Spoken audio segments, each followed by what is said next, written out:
A very common thing I hear is martial arts can help with ADHD, or the question, can martial arts help with ADHD? And the simple answer is yes, but it's more complex than that. First, let's look at ADHD and then look at martial arts. ADHD is not a kid being lazy, trying to be scatterbrained. It's not bad parenting. It's not caused by necessarily one environmental condition as far as not eating well or exercising or sleeping or stress. Those things can exaggerate it or they can help it be more mild, but they're not necessarily the cause. Supposedly, ADHD has a very, very high genetic factor, whether it's 70 to 85%, who knows the exact numbers.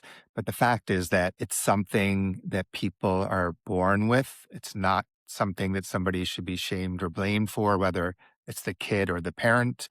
It's a neurological condition that needs to be looked at with open eyes as far as the causes and the things that we can do to help and support children, teens, or adults that have ADHD. So as far as looking at the overall environment for somebody, whether we're talking about martial arts or anything, most people with ADHD do not thrive in an environment that's chaotic and that has no structure. But also on the flip side, it may be very challenging to be in an environment that's overly structured. So at Life Keto, we always look at how do we nurture and empower students with ADHD or students with any other neurological condition or anyone, because we all have our individual challenges. So we look at nurturing and empowering. So when people come into a martial art environment, wherever that is, the Life Keto Dojo or somewhere else, the people should have that feeling of, wow, people here care for me. I'm going to be loved and supported to be my best. They're not trying to control me out of fear or not knowing how to handle my ADHD behavior, if you will. And then empowering to let students feel that even though I have this challenge, I can still become a very focused, confident, socially wise human being. So when we're looking at ADHD in martial arts, it's really important to see why it may help. One thing is if children are focusing on moving in a certain way, that's requiring their brain to be focused within their body to feel what they're doing. And so sometimes we may say, focus your brain, and that may be difficult. But if we're in our body and a kid's moving and feeling it and focusing on something within movement, say even like a simple animal movement, like walking like a bear, that focus on doing that is working on their focus muscles and it's in their body. So it's the other direction. So I'm in my body and that's helping my brain learn to focus.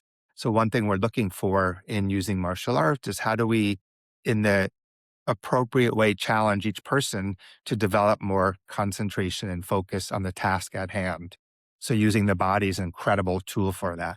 Also using breathing, teaching different breathing tools or techniques to learn to calm yourself down or to wake yourself up or to keep a calm, confident rhythm is a very powerful tool. Also, we practice intentionally using our brain, our mind to concentrate more. We may use our eyes to help with that, our ears. We may close our eyes and work on balance, different things that are intentionally using the brain in that way as well. Again, looking at developing more focus, concentration, and mindfulness awareness with our brain, and sometimes using our body for that. We're also looking for self-awareness and being able to self-regulate. So let's say that I tend to have outbursts. The more I can become aware of that without judging and be given tools to help me understand, like before it starts happening, how I can maybe calm it down. In the midst of acting out, maybe something I can do very physical to help settle myself.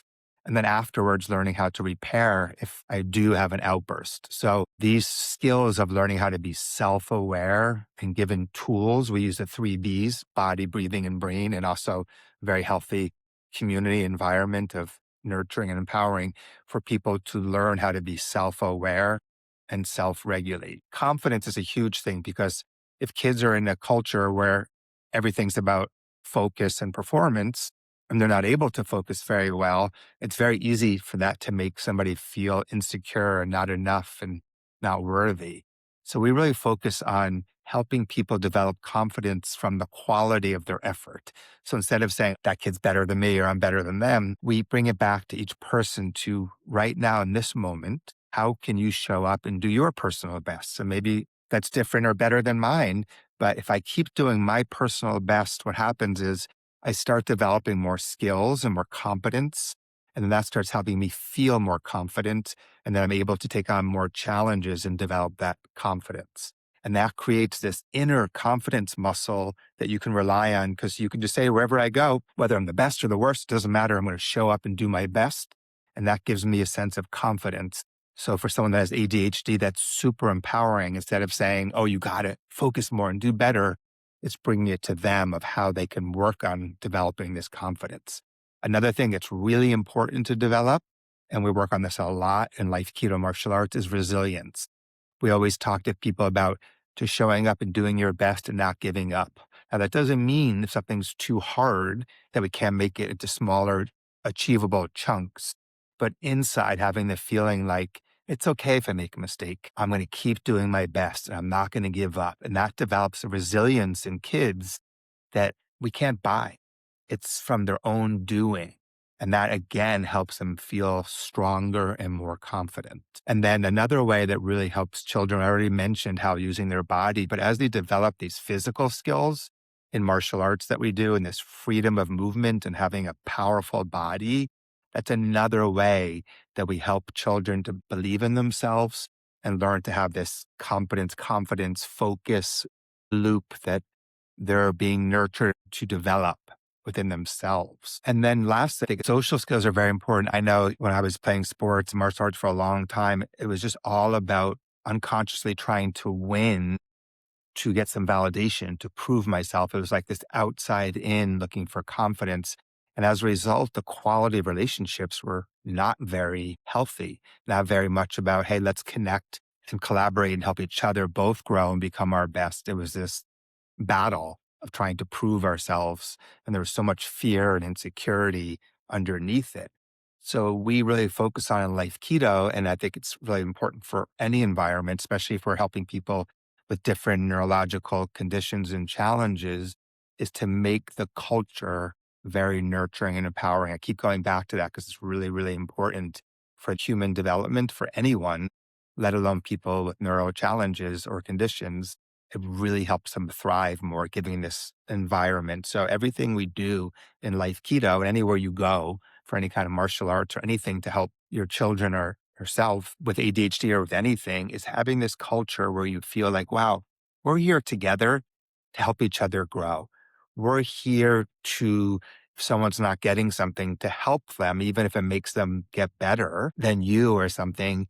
That connection and that collaboration brings another feeling for anyone, but people with ADHD of, wow, I'm really doing my best to be a good person and to care about that person's thoughts and feelings and to work together. So looking at ADHD and martial arts, if taught in the correct way in the right culture, can be an incredible piece of a multifaceted approach to helping somebody with ADHD.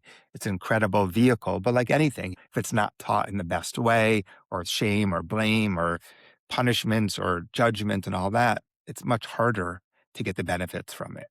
Also, people ask, is karate or Brazilian Jiu-Jitsu or Tai Chi or Systema or Taekwondo, which one's better for ADHD? They all can be great because you can do all the personal development, life skills I just spoke about with any of those arts. And then each art also, I would say, has certain things that would help in a certain way and other arts in a different way. For example, the striking arts like karate, Taekwondo, Tung Sudo, I'll just put Systema in there as well. You're doing strikes. Sometimes there's a rhythm.